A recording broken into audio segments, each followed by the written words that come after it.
Excellent. What do most of your days look like?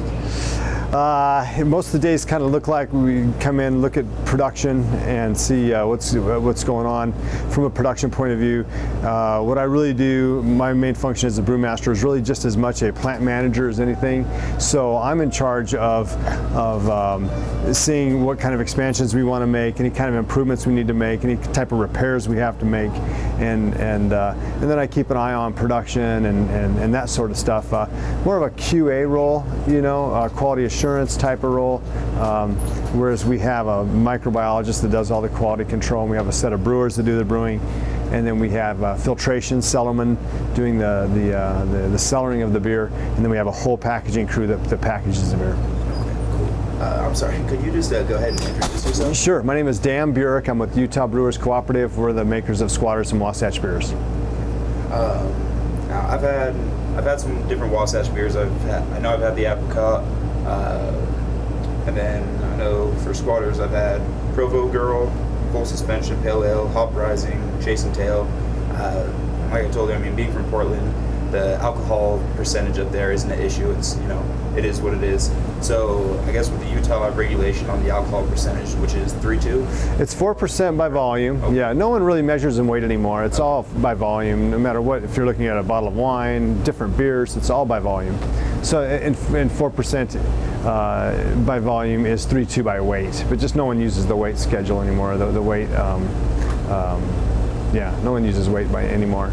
So it is all by volume, so it's 4% by volume. But, I mean, that's only a certain section of our beers. I mean, draft beer in Utah is all 4% by volume. But every brewery in the state, you know, us included, we make a lot of beers that have a full alcohol range from the mid-5s up to 10.5% ABV. And that the only difference is they can't be on tap. They just have to be sold to the liquor store, through the liquor store and the wine store systems. Yeah. So, I guess with the and here as well, we have all alcohol ranges here. We have, you know, 4% beers. We have, you know, 5.5. We have them all. So yeah. So with that though, when you're you know, when you're selling them on tap and they have to be 4% by volume, what are some of the I guess positives or negatives for having that to work with, being a cap in flavors, the character, aroma, and stuff? Because like I said, the beers I've tasted, they don't taste watered down or weak. They have a lot of unique flavors and character. Right. Well, the 4% beers, they're really kind of session beers, and you're hearing that term a lot right now. Session meaning easy to drink. You can have more than one. I mean, some of these 9% beers, you have one beer and you're ready to call it a night. You know, so these 4% beers, they're very easy to drink. They go wonderfully with food. You can have a couple of them on a hot summer day, and you can still drive your car. It's not a problem. So I think they've certainly got their place. The lower alcohol draft beers certainly have their place in our lineup and in the state of Utah. And I think you're seeing more popularity around the country of lighter beers. You know, I mean, a lot of people make these big beers, and that's great. But now they're getting both. You know, they're starting to see the light. No pun intended. So.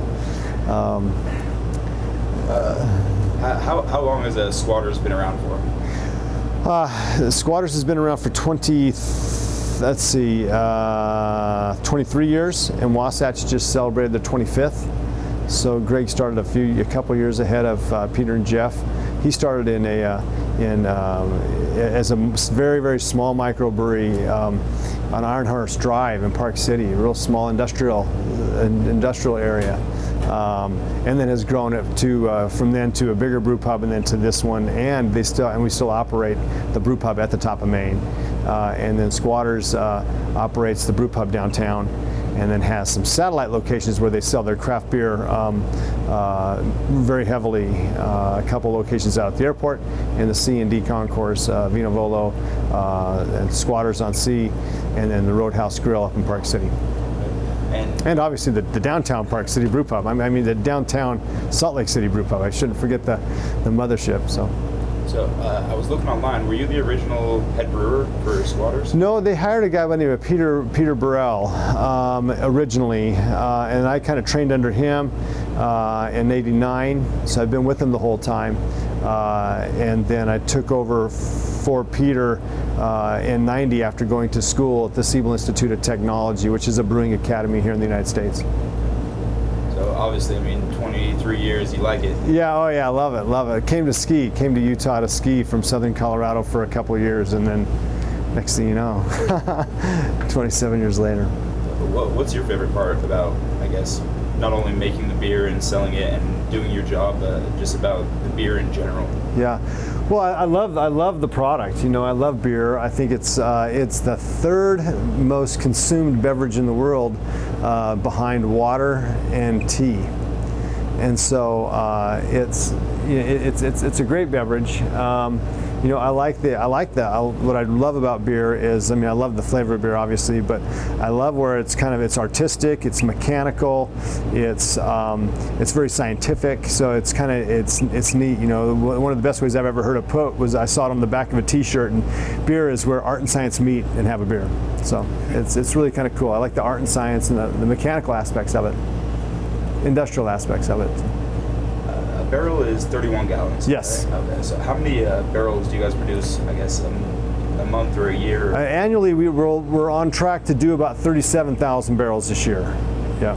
Yeah, and then Park City, the brew pub up in Park City, they kind of add, they send draft beer to our distributor from that brew pub, and they add about 3,000 barrels to that count every year. So we feel like about a 40,000 barrel brewery, you know, which is a pretty respectable size, you know, regional, kind of a smaller, respectable size regional.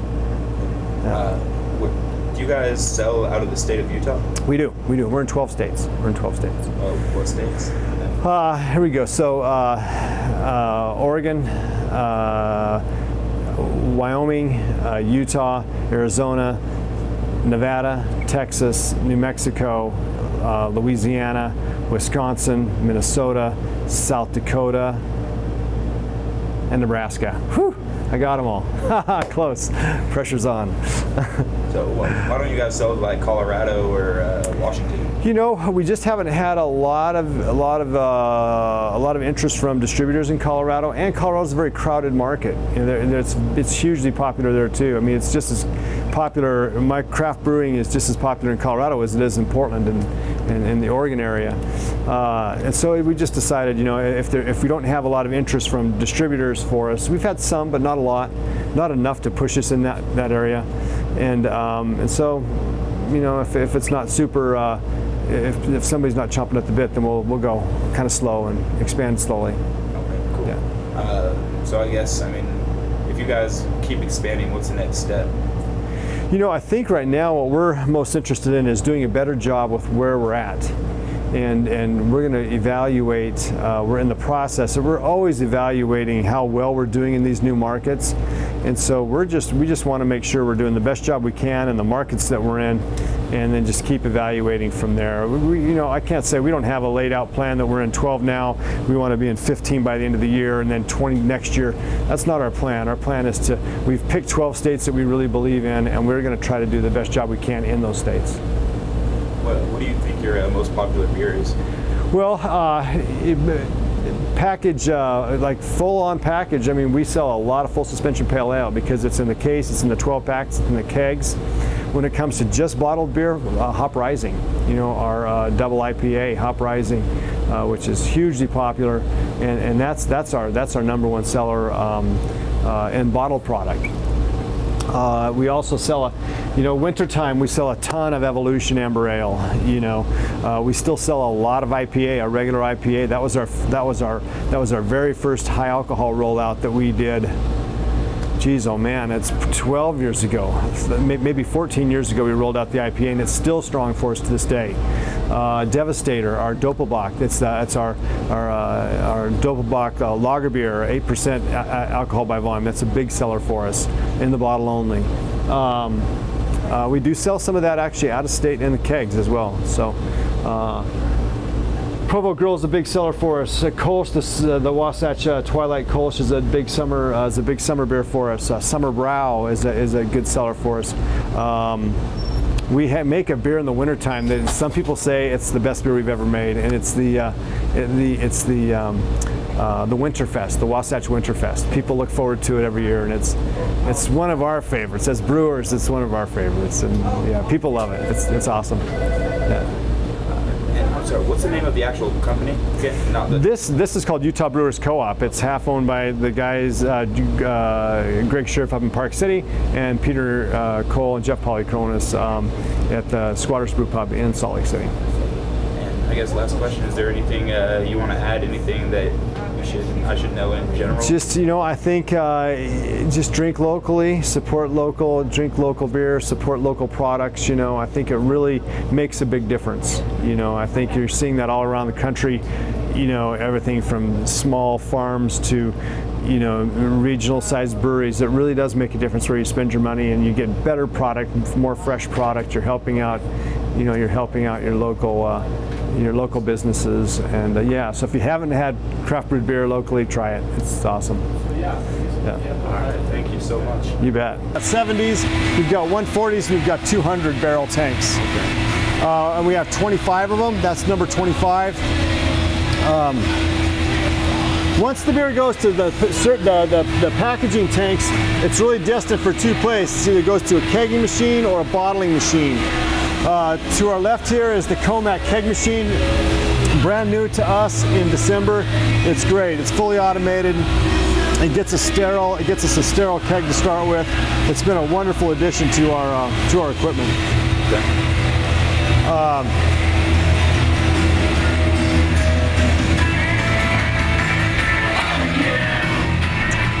This is all warehouse area, compressed air, not a real big deal.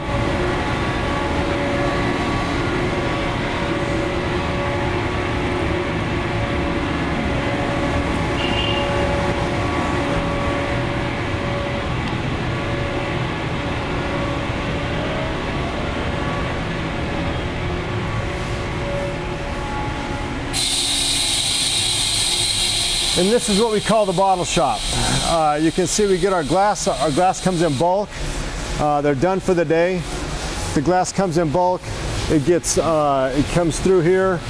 It gets swept off the depalletizer, and it gets the bottles each get a date shot on it, a born-on date. It comes around, and then the very first carousel it sees over here in the monoblock system is the rinser. And it takes the bottles and it turns them upside down, it rinses them out, writes the bottle right side up, and then it sends it into the main carousel, which is the main filler. What's that?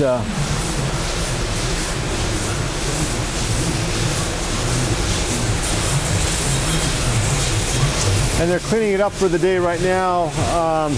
And so the main area, that big bowl, they call that the main filler. And basically it'll take a bottle of beer, it takes the air out of the bottle and puts CO2 in it, and then it does that again. It evacuates the bottle again of that CO2 air mixture, and then pressurizes the bottle for filling. It gets filled, and then it comes off, and it picks up a crown. Just right above Wayne's head there, that's the crowner. And then from there, it comes over and gets rinsed off and then goes over to the labeler. These are all change parts for different size bottles. This area, so we come in here, and for some reason there's a slowdown at the labeler. This table opens up and starts taking on bottles. It's called a gathering table. And then from here, these bottles go into this blower. They blow them dry, and then in the labeler, it picks up a neck body and a back label, and then goes back over to the packing area. And it comes over to the packing area. They all get queued up, and then that machine, depending on the size of the bottle that we're doing, but generally when we run 12s, it picks up 48 bottles and puts them into 2 cases. Picks up 48 bottles and puts them into 2 cases. The cases come out here, they get shot with the date code again on the outside of the case. They get glue sealed here, and then they go over to the palletizer. That's really a cool piece of equipment. I wish you could have seen it run. It's got brains, and so it changes the case in different directions depending on the pallet configuration. And so this is new to us. It's been about a year. It's a really nice piece of equipment. We're happy with it.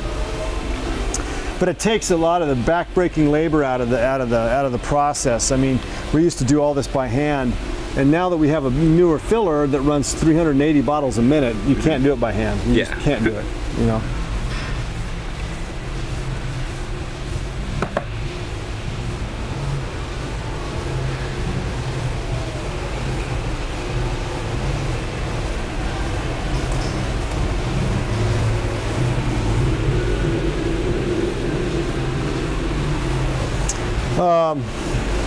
And this is all the cardboard area. So all this stuff comes in flat, you know. And so that machine over there, it pops open cases, so we can make a case beer, make a case out of it, or it pops open 12 packs, so we can pack 12 packs.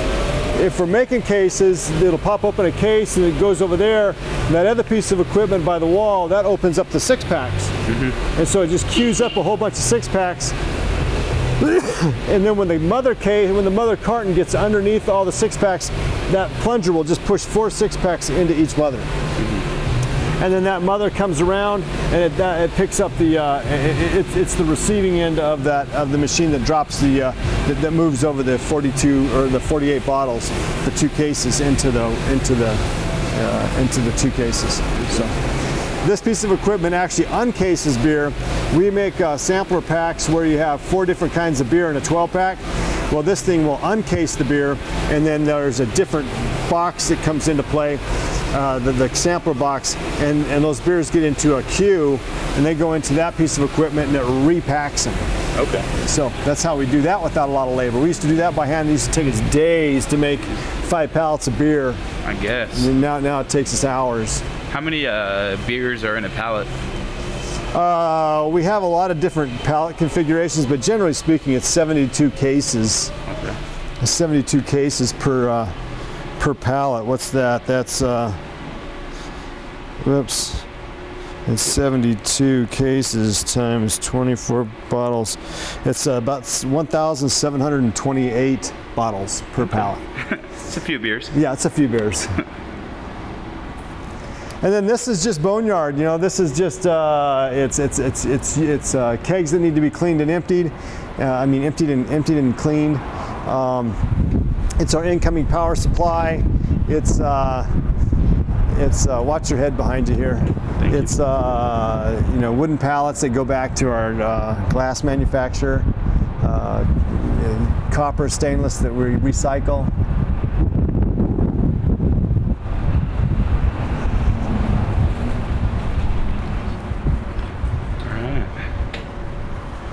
So are these the variety packs, the party box? Yeah, those are that's one of our party in a box.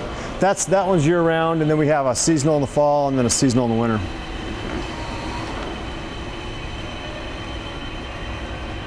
All right.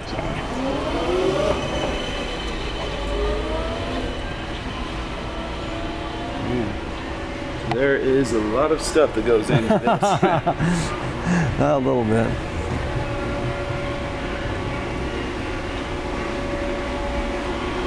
A little bit. So every brewery that you go to is going to have the same general areas. We're going to have malt handling, a brew house, and then fermentation, and then packaging and finishing. It's the packaging and finishing part that changes a little bit, whether you do just bottles or just kegs, or you're a brew pub that puts it into a tank and serves it up to your customers. But in our case, we're a very typical brewery. We do just bottles now. We might be getting into cans. But for right now, this is our malt handling area. The malt comes in from the silos outside and from the bag malt area. Everything, the malt comes in from the silo and gets milled through that yellow mill there. And then once the malted barley is milled, it's called grist, and it gets conveyed back into that stainless steel tank behind the mill, which is called a grist case. That grist case is on load cells, so it acts like a big scale. Okay, great. Sweet. All right. Do you want to keep moving, or do you want? Yeah, keep okay. moving. So now we're going to go into the brew house.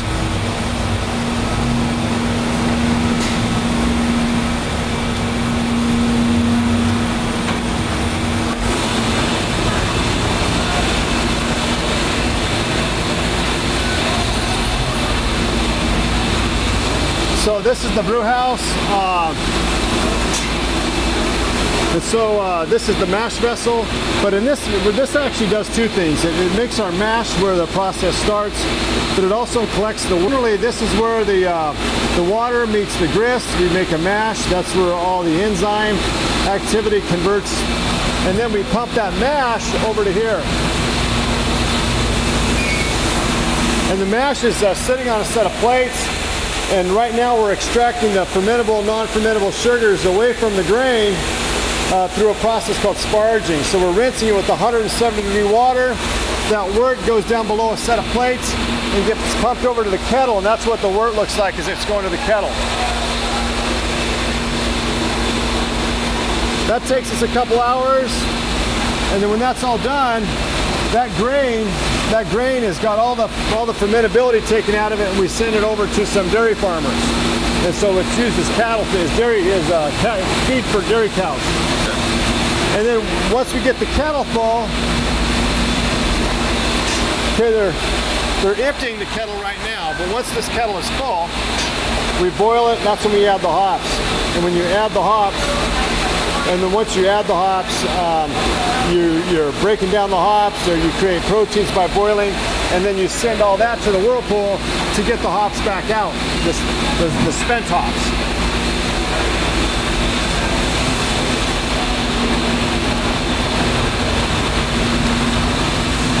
Watch the hoses.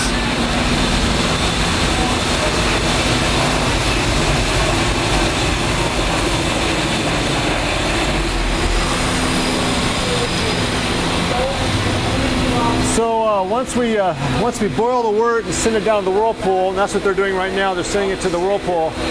And what that whirlpool action does is it spins the wort in there really fast, and then you have the protein and the tube ends up in the middle of the vessel, and so we can pull off that hot wort that's really clear of particles and send it down through a heat exchanger and cool it off to a fermentation temperature, and then the yeast will ferment that.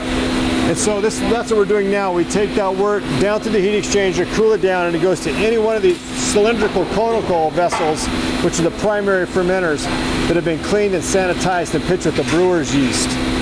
And yeast is really what drives, I mean, the malt is formulated for style, but the yeast really makes it an ale or a lager, depending on the temperatures of fermentation and the style in which you ferment it, whether it's an ale or a lager. Ales take about a total time of about 21 days. They go through about 3 to 5 days of fermentation, and then the rest of that time is conditioning and cold storage. Lagers take about 28 to 45 days. They take about 8 to 10 days to ferment, and then the rest of that time is what they call lagering, to store. That's a German word that means to store. And so they lager for the additional 20, 30 days. And once we're all ready out of here, if it's a filtered beer, it goes through this filter piece of equipment here, and then over to the packaging tanks. If it's an unfiltered beer like a Hefeweizen, it's just transferred straight from the fermenters over to the packaging tanks. Okay. What's this? Oh, that's DE. It's filter media. It's that's what takes the yeast out of the beer. Yep. That's how you get that beer really bright. These are all of our packaging tanks. So the beer comes from the fermentation area, maybe through a filter, maybe not, if it's depending on the type of beer it is, and it goes to any one of these 4 packaging tanks. There's 5 packaging tanks. There's also 1 tank in the way back that we just make carbonated water with, and that helps us load up the filters, and it helps keep the airs down in our product. How many